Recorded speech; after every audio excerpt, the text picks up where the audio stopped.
अल्पश्रुतं श्रुतवतां परिहासधाम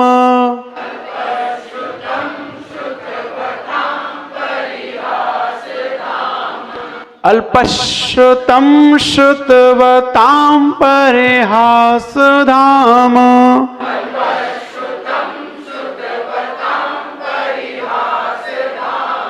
संयुक्त अक्षर है स्रा। इसमें कौन कौन से अक्षर हैं? श, र, अ, दो व्यंजन एक स्वर। संयुक्त अक्षर है, उससे पहले छोटा आ है, तो क्या होगा यहाँ स्वराघात दो बार हमें श बोलना है। अल्पश्रुतम, है ना? अल्पश्रुतम श्रुतवतां परिहासधाम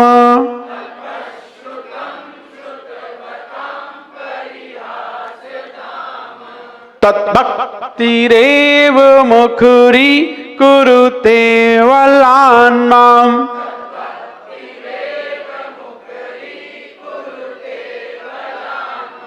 तद्भक्तिरेव मुखरी कुरुते वलान्माम्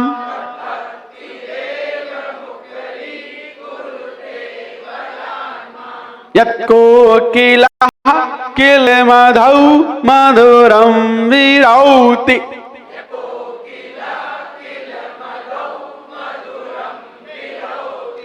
यत्कोकिलः किलमधौ मधुरं विरौति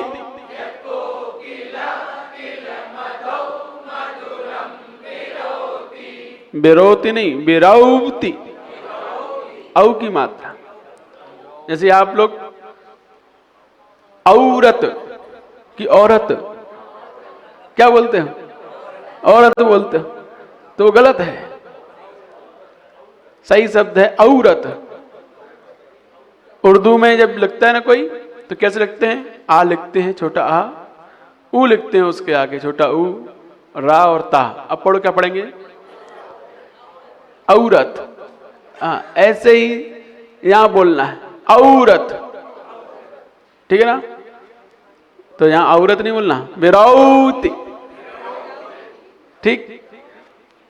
मधौ, क्या बोलना है? मधौ। यत्कोकिलः किलमधौ मधुरं विरौति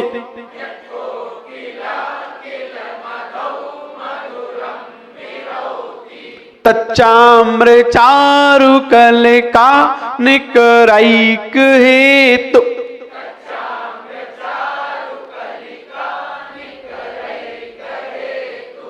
तच्चाम्रचारुकलिका निकरैक हेतु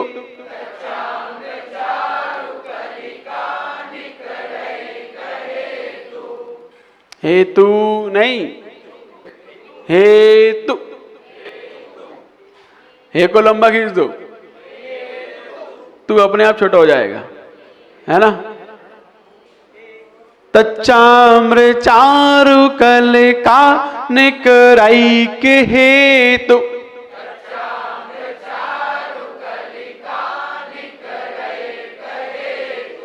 निकरेक नहीं, रैक। ऐ और औ पर ध्यान विशेष देना है आप लोगों को, क्योंकि किसी को नहीं समझा जाता आई और औ में क्या अंतर है। छोटा ओ बड़ा ओ, यही सिखाया जाता है। छोटी ए बड़ी ए, है ना? स्कूल में क्या पढ़ाते हैं? छोटा हो बड़ा हो, छोटी ए बड़ी ए, अंतर ही नहीं है दोनों में। क्या है? तो एक ओ है, एक औ है, एक ए है और एक ऐ है। तो जहां पर ए ऐ बोलना सिखाएंगे वहां पर सही सिखाएंगे, जहां पर छोटी ए बड़ी ए सिखाएंगे वहां गलत ही पढ़ाएंगे। टीचरों को नहीं पता तो बच्चों क्या पढ़ाएंगे? तो यहां हमें ध्यान देना है। निकरैक हेतु। अब देखो, रा में दो मात्रा है और हा में एक मात्रा है। दोनों को आप एक जैसा पढ़ोगे तो मात्रा में अंतर क्या हुआ? निकरेक और हे तु, दोनों में एक ही मात्रा आई ना।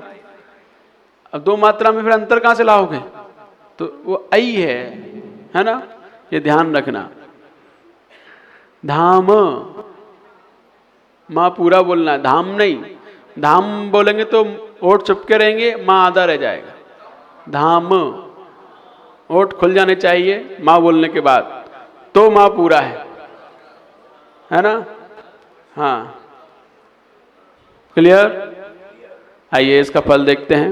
सरस्वती विद्या प्रसारक, इसका फल ही यही है कि हमारे जीवन में सरस्वती को प्रसार करने वाला, विद्या का प्रसार करने वाला, बढ़ाने वाला, सरस्वती कहो, विद्या कहो, जिनवाणी कहो, सुत कहो, भारती कहो, शारदा कहो, ये सब उन्हीं के नाम है।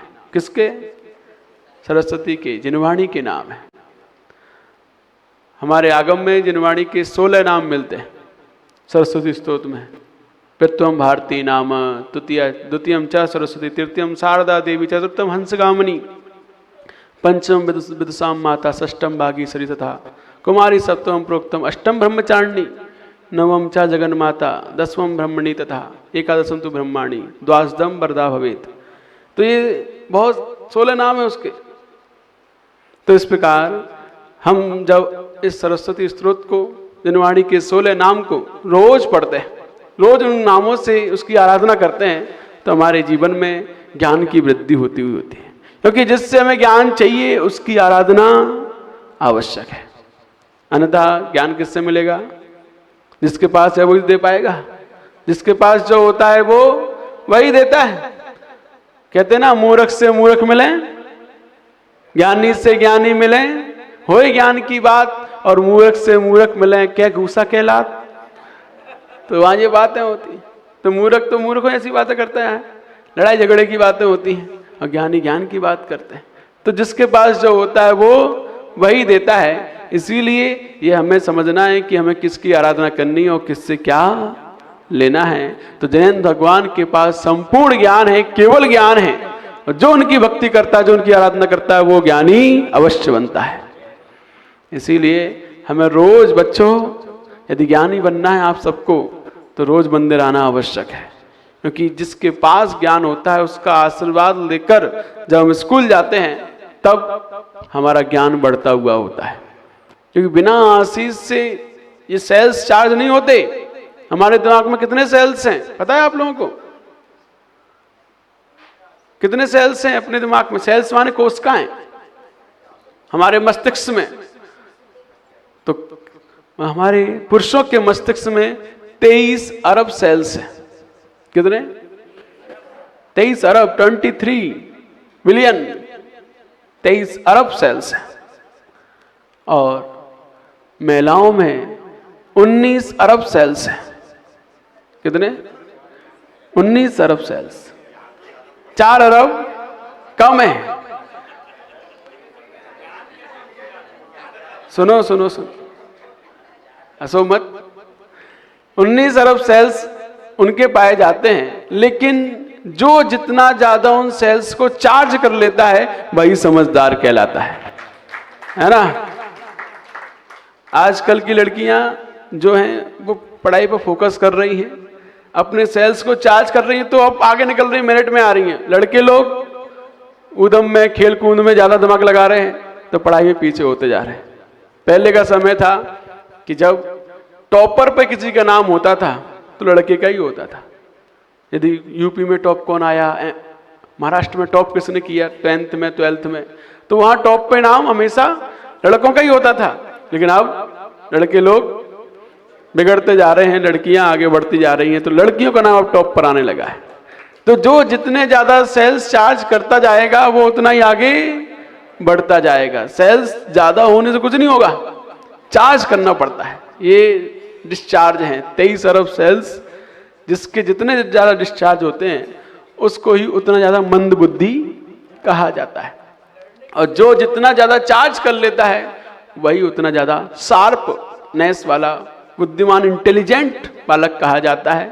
तो हमें अपने सेल्स को चार्ज करना होता है। वो सेल्स चार्ज कैसे होते हैं वो आपको भी समझाया जाएगा कि जैसे जैसे हमारे सेल्स चार्ज होते जाते हैं, हमारी बुद्धि का विकास, मेमोरी पावर बढ़ती हुई होती है, स्मरण शक्ति बढ़ती हुई होती है, याद करने की क्षमता, हम कोई भी एक चीज याद कर लें वो कई दिनों तक हमें याद रहती है। तो वो सब किससे सेल्स चार्ज होते हैं वो आज हम समझेंगे। तो यह सरस्वती विद्या का प्रसार करने वाला छंद है। जो इस छंद में भाव दिया है, वो भाव जब हमारे अंदर उतर के आता है तो हमारे सेल्स चार्ज होते हुए होते हैं। जब तक ये भाव हमारे अंदर नहीं आएगा जो इस छंद में है, तब तक आप अपने सेल्स को डिस्चार्ज करते जाओगे। ऑफ रहेगा ये माइंड, सामने वाला कुछ भी देने भी बैठा होगा तो भी आप सामने बैठकर भी नहीं ले पाओगे, ग्रहण नहीं कर सकते जो भाव इस छंद में है, वो भाव ना होने पर। तो ऐसा कौन सा भाव है इस छंद में? जब इसका भाव समझेंगे, भावार्थ समझेंगे, तो हम जानेंगे कि क्या भाव इसमें दिया जा रहा है कि जिसको अपने जीवन में उतारने पर हमारे सेल्स निरंतर चार्ज होते हुए होते हैं और हम अपने आप को बहुत अधिक डेवलप करते चले जाते हैं। तो 23 अरब सेल्स किसमें? पुरुषों में, 19 अरब महिलाओं में। इसीलिए पुरुषों को केवल ज्ञान होता है, महिलाओं को केवल ज्ञान नहीं होता, क्योंकि उनके सेल्स कम है। किसमें? देखो, ऐसी बातें नहीं करो अभी। हाँ, तो 19 अरब सेल्स होने से उनको मात्र 11 अंक का ही ज्ञान हो पाता है अधिक से अधिक। कितनी भी तपस्या करें महिलाएं, कितने भी श्रेष्ठ तप से तप करें, फिर उनको 11 अंक से ज्यादा ज्ञान प्राप्त नहीं होता फिर भी। और पुरुष लोगों को 14 पूर्व के बाद केवल ज्ञान भी प्राप्त वह कर सकते हैं यदि संपूर्ण सेल्स को चार्ज करते हैं। और सेल्स सबसे जल्दी चार्ज किसी चीज से होते हैं तो वो ध्यान से होते हैं। ध्यान, मन की एकाग्रता, कंसंट्रेशन, जो जितना ज्यादा बढ़ाता जाता है वो उतना ज्यादा व्यक्ति शार्पनेस होता जाता है।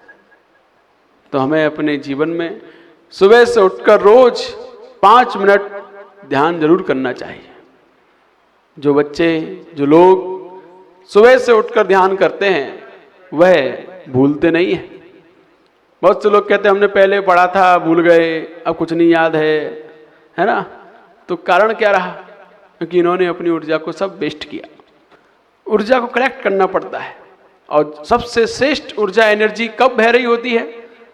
सुबह ब्रह्म मुहूर्त में, मॉर्निंग में, जब जिस समय सारे के सारे नशेड़ी सो रहे होते हैं, सारे डिस्को पब सब बंद होते हैं, नेगेटिविटी सब नकारात्मकता समाप्त हो जाती है 3 बजे के बाद।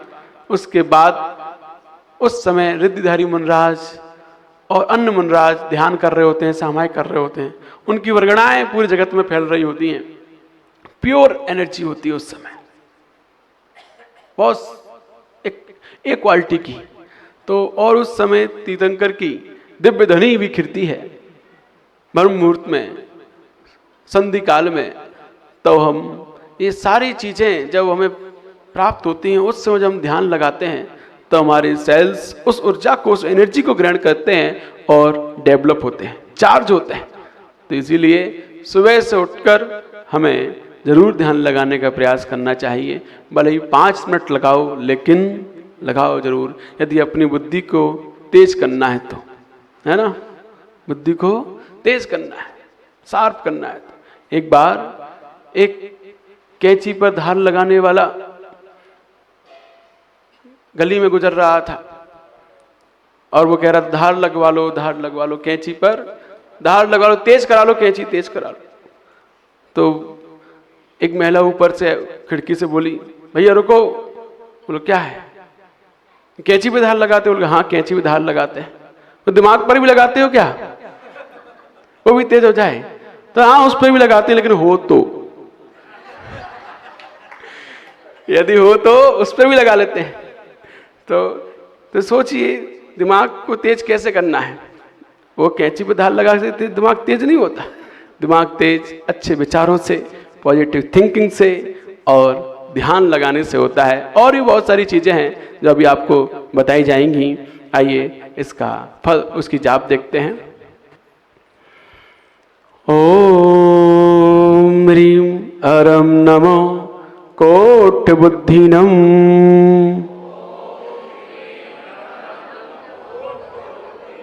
ओम ह्रीं अरम नमो कोटि बुद्धिनम।